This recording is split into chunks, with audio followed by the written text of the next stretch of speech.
இயேசுவை நீ நேசிச்சுன்னா அவர் என்ன பண்ணுவார்? நேசிப்பார். உள்ள ஆழ மகளத்தை அவர் அறிந்திருக்கிற தேவனா இருக்கார். தொடர்ந்து படிமா. அடுத்தது, கர்த்தர் மேல் நம்பிக்கை வைக்கிறோம்.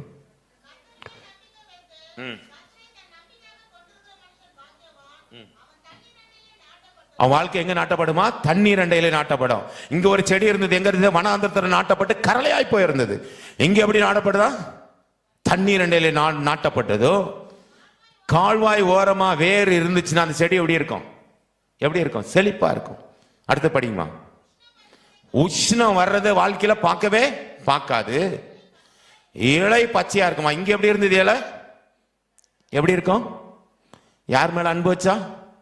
மனுஷன் மேல நம்பிக்கை வச்சா இலை எப்படி இருக்கும்? கரலையாய் போயிருக்கும். நீ என்னதான் பூஸ்ட் கொடுத்தாலும் சரி, ஹார்லிக்ஸ் கொடுத்தாலும் சரி, ஜிம்முக்கு போனாலும் சரி, எத்தனை ஊசி போட்டாலும், எத்தனை சத்துரு மாத்திரை எடுத்தாலும் நீ எப்படி இருப்ப?